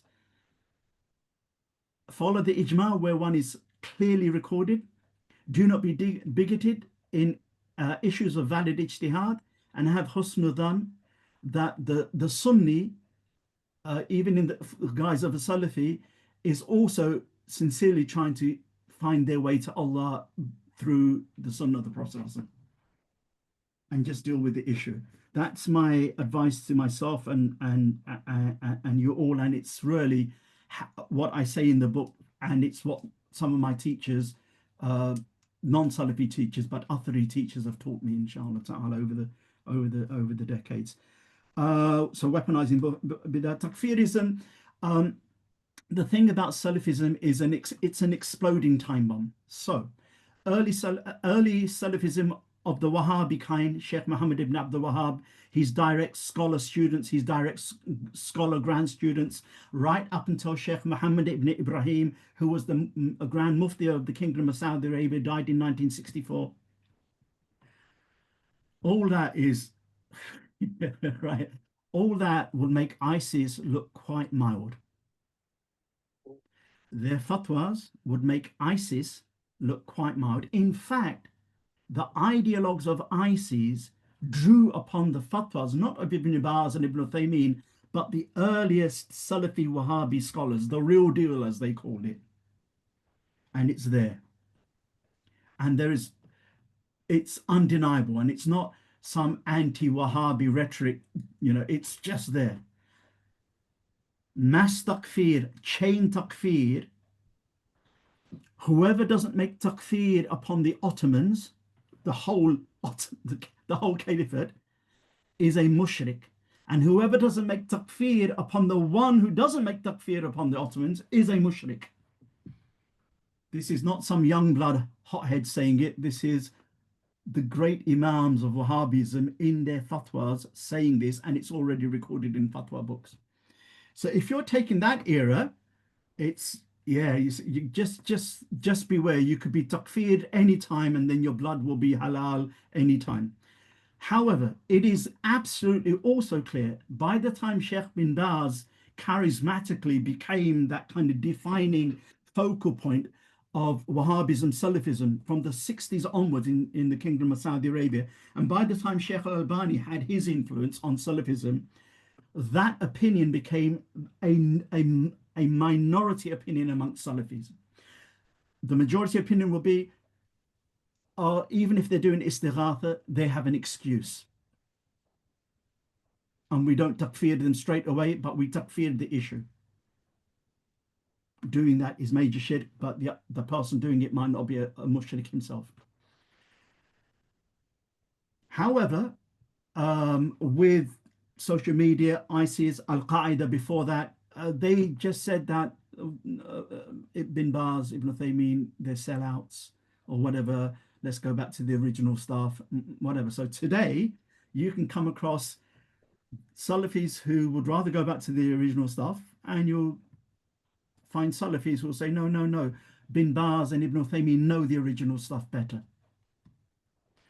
What that means is Salafism is always a ticking time bomb in terms of takfir.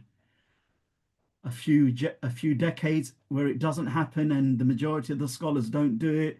The next few decades is actually the mainstream Salafism because it's seeded in its DNA. And it's just a matter of when it's going to be drawn out. So that's a kind of danger. Otherwise, as you know, contemporary Salafis, whatever that label fits, there are the apolitical, there are the political, and then there are the takfiris. But that's just incidental. But if you're going to the raw material from the original Salafi Imams, takfir or chain takfir is a real danger, and it can spring up anytime. What ISIS did in Syria, for example, is so in line, it so much contours what Sheikh Muhammad ibn Abdul Wahhab and the Wahhabi Mashayikh of those early days did in central Saudi Arabia, and their slaying of major Hanbali Athari scholars of their time, and making them and takfiring them and trying to assassinate them in the middle of Jum'ah. It's kind of it's the forerunner of ISIS, and we shouldn't be surprised because ISIS were inspired by those types of fatwas. Okay. UK, US, these are very superficial, a superficial observation. One of the things that I notice is, and it has to do with history, the Brits let in, the Brits immigration policy was, one doesn't have to be skilled working, because we need people after World War II to work in the factories, on the buses, on the underground, on the tubes, on the kind of labor jobs. We don't need them to be rocket scientists and physicians and brain surgeons and whatever. 1970s American policy was we're only letting in the best of the best. So it's the Palestinians who are doctors and Pakistanis that are doctors and lawyers and this and that and the other. So already the description of the Muslim communities in the States and the Muslim communities in the UK is greatly different. One has an educational and purchasing power that the other doesn't. That's point one. Point two, related to point one, is Britain is so small. If I sneeze, if I make a statement here, it will spread right up to Scotland, within the hour. The United States is not a small country, right? And before the internet age, news didn't travel fast. Okay, so you didn't have those kind of mass movements, crazy things just like that. I mean, I'm not saying you didn't have them, but you didn't have them like that. And the final thing is, it would seem to me, and Allah knows best, that some of the Salafis of the United States in the 80s were already Arabic read, were already married with family, were already like with a degree or doing their degree. And now they're also students of knowledge in Salafism, or sheikhs that have come down from the Muslim majority country to study in the United States. And so there was a level of maturity amongst the American Salafi Muslim community that there wasn't and couldn't be in the UK. What there was in the UK was, it was raw. And even after 9/11, the securitization issues of the UK is not like homeland security in the US. Half of the things, and I'm kind of a measured I'm considered to be a fairly measured speaker, but I tell you, half of the things that I've said over the last 20, 25 years in the UK, I wouldn't have, I would be in prison by now in the US. And they're just mild. I'm a mild person by nature, mashallah, because you have an anxious, obsessive homeland security in a way that we don't. And therefore that makes you think twice about how you are as communities. Okay, and then you have something which you don't utilize enough, not you, but you have Black American Muslims that have been Muslims even before the Desi Asian Muslims ever were born in America, or their parents were ever born. And so there is that wisdom that you could be drawing upon there, whether you do or not. That's here we've had those people who are perennialists in the form of Gay Eaton, in the form of Martin Lings, who, even though their creed was really problematic, they wrote from a very respectable intellectual angle that this is how Muslims and traditional Islam can engage modernity. As a whole, we didn't utilize them enough. Post 9/11, we realized that that was our mistake.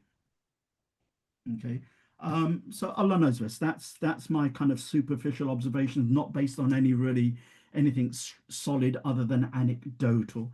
Ibn Taymiyyah, the question on Ibn Taymiyyah was, why do people follow him? Was it, why do people follow him? The question. What are maybe an example of two of his departures from the Hanbali school?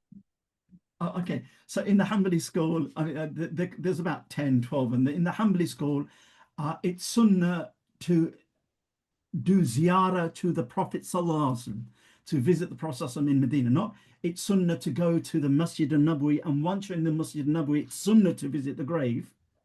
That's Ibn Taymiyyah. It's sunnah to visit the grave, Sallallahu Alaihi Wasallam. That's one of his clear departures, and he was really chastised in his time and afterwards for that. Ibn al-Qayyim likewise was chastised. Ibn Rajab changes his mind when he's more mature, and he departs from it, his Sheikh Ibn Taymiyyah, Ibn al-Qayyim. That's one. Another one could be, I can't think of another one right at the moment. There are a few departures from the normative fatwa of the Hanbali madhab by Ibn Taymiyyah, but on the whole, he's considered to be a Hanbali in his usul and in his teachings. Even in his Aqidah, he's considered to be Athari with deviations. His deviation in Athari creed is that he says that Allah's attributes, the attributes that are recorded in Revelation, Allah's yad, okay, for example, Allah's ayn, we might translate them reluctantly as hand and eye, but it's reluctant. Allah's yad, for example, the Hanbalis say, the Athari Hanbalis say, we don't know the meaning, nor do we know how. We know the meaning of yad as an Arabic word. The word yad can mean power, it can mean a limb at the end of a wrist or at the end of an arm, it can mean strength, it can mean a number of things. We know that in the preserved Arabic, classical Arabic language, Quranic language, but we don't know what one applies to Allah, but we know what one doesn't apply to Allah. It's not a limb at the end of a hand, at the end of a wrist or an arm, okay, because then that's tashbih. Ibn Taymiyyah says, we know the meaning, but we don't know the how. And when you press Ibn Taymiyyah, so what's the meaning? He goes, the meaning is, the meaning of Allah's hand is whatever befits Allah. Yeah, but no, that's not a meaning, though. That's just a statement. What's the meaning? The meaning is whatever befits Allah. But that's not the meaning. So today, when you find Salafis blindly, uncritically parroting that Taymian departure of Hanbalism, which is, look, we don't know what the word yad means, but we do know the context that it's talking about power. When Allah says, construct the ark, O Noah, under my eyes, we don't know what the word eye means when it applies to Allah. We know that eye means 16 or 17 different things in the classical Arabic language. Okay. One of them includes, you know, what you see with the instrument with which you see. Okay. But we don't know what the specific meaning of ayn is in that verse. But we know the general meaning, as Ibn Kathir says, it means that Noah, Allah looked after and cared for Noah in constructing the ark. Okay. So we know we don't know the tafsil meaning, but we know the jumla meaning. That's classical Atharism. It's classical Maturidism in most cases, and some of the Ash'aris took it. Ibn Taymiyyah comes along and says, we know the meaning, we don't know the how, and then you press them on the meaning and it becomes a soundbite rather than anything substance. Or it causes anthropomorphistic ideas to nurture into young minds' heads. And then Ibn Taymiyyah has this curious thing. Someone writes to him, I don't think you should be talking about these controversial sifat issues in public. He writes, heaven forbid that I do that. I never do that. I just write between scholars. The lay people should just kind of just keep it generic and get on with life and, you know, whatever, raise children or whatever. And he says that in the Majmu' al-Fatawa. But somehow contemporary Salafism has decided to leave that Taymian caution and wisdom and kind of in the, you know, you're a convert and the very next day you're learning about why you should be taking the sifat literally. I mean, as soon as you use the word literal, there's only one Arabic notion that comes in the mind, or one English notion that comes into mind when you take something literal. We should be careful how we describe Allah Jalla Jalaluhu. Hence Imam Ahmad says we take the sifat without tashbih, without figurative interpretation, and bila tafsir wa bila ma'ana, without explaining them and without meaning. Just the generic meaning that the context is about, not the specific, and move on with life. And those verses, those attributes of God. Allah is all, Allah is all merciful. He's the just. Those are the attributes that we want our hearts to embrace and be filled with, and to draw closer to Allah with, and to make du'a by. Not those cryptic attributes that we kind of just need to follow the Salaf and say, just let them be. And I think that was it. Prognosis of Salafism. Prognosis is generally, I know it's, so generally as a rule of thumb in life, whenever any kind of deviation comes out of the box, you can never put it all back in the box. It's just one of those human things. And it doesn't matter about religion, any idea or ideology. Once it's out of the box, you can't put it back in the box. It either fades out, or it either settles down, or there is what's that kind of a Marxist thing? Synthesis, antithesis, thesis, antithesis, synthesis. It blends into something else. So we can't put that back in the box. It's already out there. We're not really about book burning. We shouldn't be really about book burning. The fatwas are out there. The social media age and the internet has made it almost impossible to wind back everything in. What can we do? Engage individual Salafis as part of our dawah and help them reconsider Salafism with a good niyyah. If we find that that person is just really stubborn, move on to the 1,001 other Salafi brothers and sisters in the US that perhaps will listen to you. And don't pick on, maybe not start with istighatha, because it does take, it took me 10 years, for 10 years I sat on the fence because it was so ingrained to me. And that's the same thing with Dr. Yasser. But other things you can accept quicker, and the process begins. And what we're not trying to do is we're not trying to get people from away from Salafism and to become bigoted, humbly, athari, bigots or madhabi bigots. That's not what we want to be doing. Okay, we want the level of tolerance within valid orthodox teachings. So if a Salafi doesn't follow a madhab from the authoritative, humbly perspective, the layperson is only recommended to follow one madhab, not required. That's the authority, and it's been there since Imam Ahmad's time. Other schools have their own authoritative view, which may say that you should follow a madhab as a layman. It's an obligation. Fine, so we kind of just, we're flexible with that. It's more likely you'll get a hardcore Salafi to gradually become Hanbali and maybe Athari, since they're kind of halfway already there, than to become a Maliki or a Hanafi. So we have some Hanafi brothers in this area who, until I kind of sat down with them for about 3 hours, I was trying to tell them, look, now that this Salafi seems to be moving away from Salafism, don't try to make them Hanafi, just try to make them Sunni. What is this with your bigotry of Hanifism? So sometimes we have bigotry in ourselves. Salafis aren't the only people with bigotry. Why? Because we're humans. Okay. And that's my prognosis, that it will get better with some Salafis, but once an idea is out there, it's out there. I'm not quite sure how that goes. Maybe when the Mahdi comes, he might sort it out for us. At the moment, I don't think we have a charismatic voice that does that. Barakallahu feek. Thank you so much. We've kept you for a long while. Allah bless you. I can tell you could go on for much longer, but we have to let you go and not take advantage of you any further. But maybe the class will join me in thanking you for your time and for all of your expertise.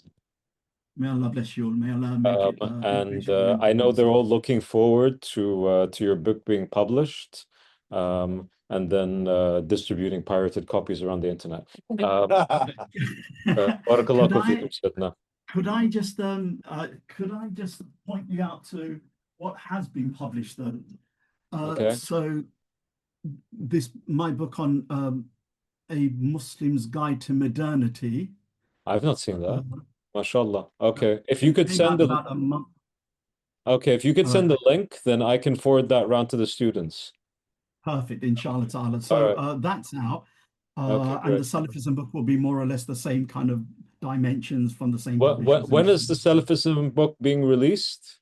Inshallah. So the Arabic is just being edited now. The English is going to be re-edited a second time. So we're looking for a November, December publishing.